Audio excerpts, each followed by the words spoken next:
Assalamualaikum warahmatullahi wabarakatuh. Perkenalkan, kami dari kelompok 3 yang terdiri dari 4 anggota. Yang pertama ada saya sendiri, Sutra Dewi, yang kedua Ayu Syafrila, yang ketiga Septi Purnama, dan yang terakhir Agung Wicaksono. Nah, di sini kami akan mempresentasikan jurnal internasional yang berjudul The Implication of Fiscal Decentralization and Budget Governance on Economic Capacity and Community Welfare. Nah, nantinya kami akan menjelaskan beberapa bagian dari jurnal. Nah, yang pertama adalah bagian abstrak, di mana bagian abstrak ini berisi gambaran dari isi jurnal. Yang pertama ada tujuan penelitian. Nah, tujuan dari penelitian ini adalah untuk menyelidiki hubungan antara pemerintah pusat dengan masyarakat di Bali dalam hal desentralisasi pajak melalui penganggaran yang kelihatannya tidak signifikan dalam meningkatkan kesejahteraan masyarakat di Bali. Kemudian yang kedua, ada metodologi atau pendekatan. Penelitian ini dilakukan di Provinsi Bali dengan melibatkan 8 kabupaten dan 1 kota.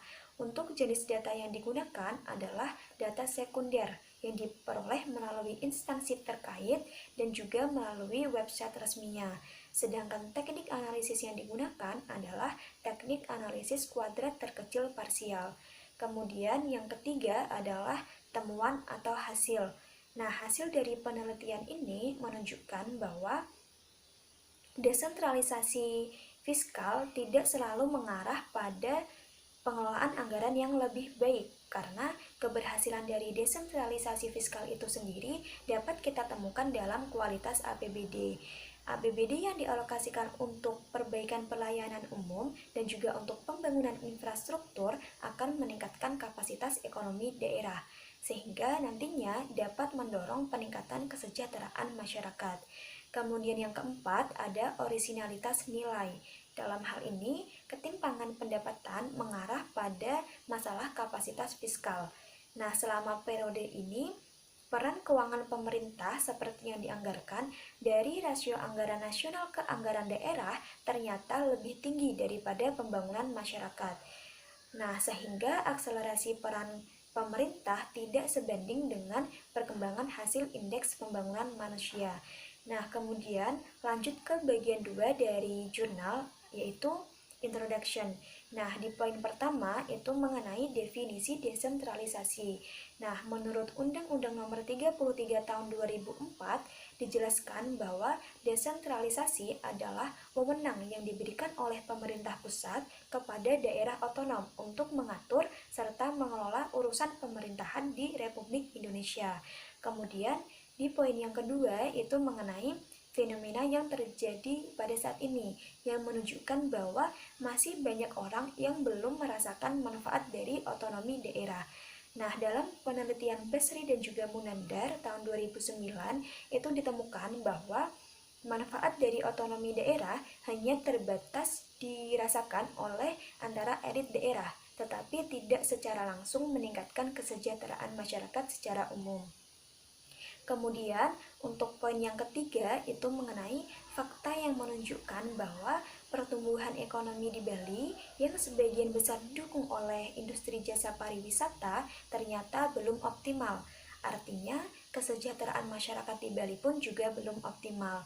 Nah, sekian dari saya. Untuk slide selanjutnya akan dijelaskan oleh teman saya, Ayu. Terima kasih. Assalamualaikum warahmatullahi wabarakatuh. Saya Ayu Safrila Triwulandari, NIM 034. Di sini saya akan menjelaskan materi selanjutnya, yaitu lanjutan dari introduction. Nah, di sini terdapat penelitian yang menunjukkan bahwa adanya hubungan langsung dari desentralisasi fiskal untuk pemerintahan yang baik, seperti penelitian yang dilakukan oleh Regni et al. 2010 dan yang lainnya. Ini hasilnya menunjukkan tidak ada pengaruh yang signifikan antara desentralisasi fiskal untuk pemerintahan yang baik. Sedangkan menurut Pitsvade dan Lustraco 2002 itu hasilnya menunjukkan desentralisasi fiskal memiliki efek terhadap kemampuan ekonomi. Nah, kesenjangan penelitian berikutnya yaitu dampak desentralisasi fiskal terhadap kesejahteraan masyarakat. Nah, di sini menurut Singh dan Mahajan 2015 ini hasilnya menunjukkan hubungan yang signifikan dan positif. Sedangkan menurut Yulkipri et al. 2015 itu hasilnya malah bertentangan. Nah, penelitian dari jurnal ini bertujuan untuk mengisi kesenjangan penelitian sebelumnya, serta secara komprehensif itu untuk menguji dampak desentralisasi fiskal terhadap tata pemerintahan yang baik, kemudian kemampuan ekonomi dan kesejahteraan. Nah, selanjutnya yaitu kerangka konseptual dan hipotesis penelitian. Nah, dari kerangka konseptualnya itu dibangun berdasarkan studi teoritis dan didukung oleh penelitian sebelumnya.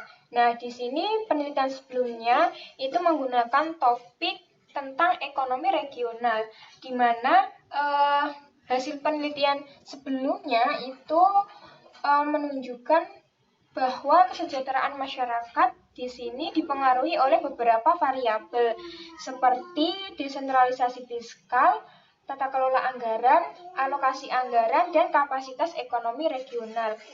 Selanjutnya yaitu hipotesis penelitian. Nah, di sini terdapat 9 hipotesis yang dibagi menjadi 4 bagian. Nah, bagian yang pertama yaitu hipotesis yang berkaitan dengan implikasi desentralisasi fiskal pada pemerintahan anggaran, kemudian alokasi anggaran, kemampuan ekonomi, dan kesejahteraan masyarakat. Ini ada 4 hipotesis. Hipotesis yang pertama, desentralisasi fiskal mempengaruhi tata kelola anggaran daerah. Hipotesis yang kedua, desentralisasi fiskal mempengaruhi alokasi anggaran daerah. Hipotesis yang ketiga, desentralisasi fiskal mempengaruhi kemampuan ekonomi lokal. Hipotesis yang keempat, desentralisasi fiskal mempengaruhi kesejahteraan masyarakat di wilayah tersebut. Kemudian bagian yang kedua, yaitu hipotesis yang berkaitan dengan implikasi dari pemerintahan anggaran, alokasi anggaran, kemampuan ekonomi, dan kesejahteraan masyarakat. Di sini terdapat 3 hipotesis. Hipotesis yang kelima, yaitu pemerintahan anggaran mempengaruhi alokasi anggaran daerah. Hipotesis keenam, pemerintahan anggaran mempengaruhi kemampuan ekonomi lokal. Hipotesis ketujuh, pemerintahan anggaran mempengaruhi kesejahteraan masyarakat di wilayah tersebut. Selanjutnya, bagian yang ketiga, hipotesis lain yang dapat dirumuskan terkait dengan implikasi dari alokasi anggaran untuk kemampuan ekonomi. Nah, ini hipotesis yang ke-8, yaitu alokasi anggaran mempengaruhi kemampuan ekonomi. Selanjutnya, bagian yang keempat, itu hipotesis terakhir dapat dirumuskan terkait dengan implikasi dari kemampuan ekonomi pada kesejahteraan masyarakat, yaitu disajikan pada hipotesis yang ke-9. Kemampuan ekonomi mempengaruhi kesejahteraan masyarakat. Nah, dapat dilihat pada slide ke-10, itu ada gambar kerangka konseptual dari ke-9 hipotesis yang saya jelaskan tadi. Nah, sekian presentasi dari saya. Selanjutnya akan dijelaskan oleh rekan saya. Assalamualaikum warahmatullahi wabarakatuh. Saya Septi Purnama, NIM 72114170668. Saya akan melanjutkan presentasi dari teman saya. Saya akan menjelaskan tentang metode penelitian. Dalam metode penelitian, ini akan membahas tentang lokasi, objek, data, jenis data, dan teknik analisis. Lokasi yang digunakan dalam penelitian ini adalah di Provinsi Bali, termasuk 8 kabupaten dan 1 kota. Objek dalam penelitian ini adalah desentralisasi fiskal terkait dengan tata kelola anggaran, alokasi anggaran, dan kapasitas ekonomi dalam upaya meningkatkan kesejahteraan masyarakat, mengambil periode pada tahun 2012 sampai 2016. Jenis data untuk penelitian ini adalah data sekunder, berasal dari instansi terkait atau dari situs melalui browsing internet dan dokumentasi lainnya dalam bentuk laporan resmi atau publikasi seperti APBD, laporan pertanggungjawaban, peraturan daerah, dokumen anggaran, dan perkembangan ekonomi daerah. Teknik analisis dalam penelitian ini adalah teknik analisis kuadrat kecil parsial atau PLS. 5. Pengukuran variabel. Variabel yang digunakan dalam penelitian ini adalah variabel independen dan variabel dependen. Dalam variabel independen, kita membahas tentang desentralisasi fiskal. Di antaranya ada rasio derajat desentralisasi fiskal, rasio derajat kemandirian fiskal, rasio DAO. Yang kedua, anggaran governance. Dalam anggaran governance, kita membahas tentang rasio SILPA, opini BPK, data dana dikembalikan. Dalam alokasi anggaran, kita akan membahas tentang rasio belanja kebutuhan dasar, rasio belanja administrasi pemerintah, dan rasio belanja infrastruktur. Yang keempat, kapasitas ekonomi. Dalam kapasitas ekonomi, kita akan membahas tentang pendapatan per kapita, tel entropy index, dan tingkat PDB real. Yang kedua, variabel dependen. Dalam variabel dependen, kita membahas tentang kesejahteraan umum. Di kesejahteraan umum, kita membahas tentang HDI dan rasio orang-orang miskin. Selanjutnya ada hasil. Hipotesis pertama, hubungan antara desentralisasi fiskal dan tata kelola anggaran. Hasil penelitian ini menunjukkan bahwa tidak ada pengaruh yang signifikan dari desentralisasi fiskal pada pemerintahan anggaran.